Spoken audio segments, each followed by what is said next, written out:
It was a beautiful Sunday morning, May 1st, 1782. Oh, the sun was shining, there was a warm breeze. It was one of those days where you just wanted to walk outside the walls. It was just me and the children. My husband, a Spanish officer, had taken a detail down to Arecibo to bring back a mule team of supplies. He'd been gone for many days and would be gone for many days yet. So it was just me and the children. So we decided, it was about 10 o'clock in the morning, we decided we would take a walk outside the gate. It should be perfectly safe. There were guards on the wall. There were guards, soldiers walking about in the fields. It should be perfectly safe. So out we went, hand in hand. We'd only gone a short distance when the sentry on the wall yelled, "Apaches!" Apaches, just the fear of the word.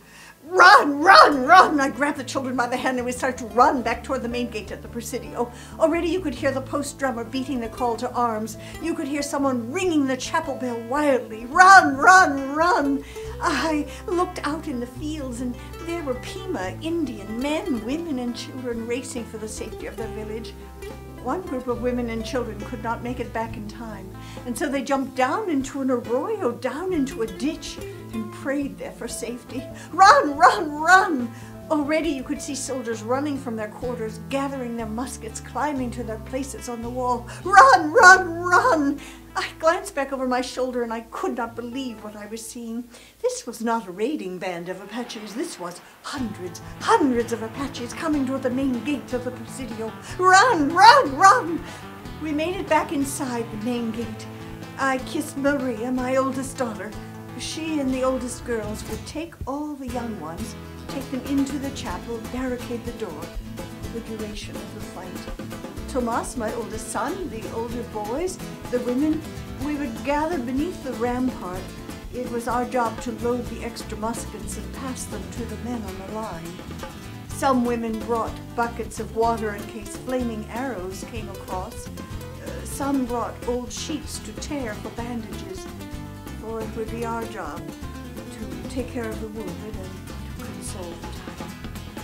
And then the shots rang out, the commandant began yelling orders. It is the sounds of the attack that stay with you forever, that turn your dreams into nightmares. And the sounds of arrows coming across the wall, the sound of the arrows striking in the wood by you, the sound of the enemy riding, screaming, yipping and yelling around the Presidio, the cries of the wounded, and the gasps of the dying. And all the while, clouds of gun smoke and dust that sting your eyes, they fill your lungs. Later I would learn that not everyone had made it back inside in time. Lieutenant Apache, he has the house right outside the gate there. Lieutenant Apache was just getting up on this lazy Sunday morning when his servant came in and yelled to him. They climbed to the roof of the house, and from the roof they attacked the enemy. And then there was a young soldier, Jose Antonio Delgado. He was out by the wheat fields, and when he realized he could not make it back inside in time, he climbed up a kumaro tree and hid in its foliage. And beneath his tree, Apache stood, firing upon the fort. And he up in the tree for hours, afraid to breathe, afraid to move. And out on the bridge, Ensign Usaraga and that ne'er-do-well, that one Philippi Balderrane, who had just gotten out of jail for embezzling soldiers' funds. Usaraga and Balderrane held that bridge, and for their courage on that day won new respect from all of us. But the true hero of the day was our own Commandant Allende. Allende stood in the open gate with one soldier and one civilian on either side of him. And even when his leg was shot through 3 times with arrows, he would not leave his place at the gate. He had someone help hold him up, but he would not leave his place at the gate. Finally he yelled to Juan Granillo, "Climb the embankment, fire the cannon." At first, Granillo hesitated. The arrows were coming through the air so thickly. And then he yelled to Granillo again, "Climb, I will cover you."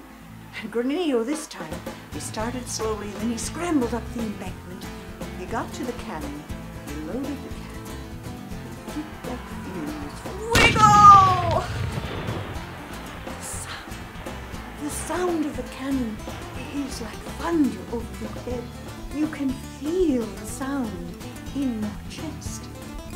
But it was the firing of the cannon that turned the battle.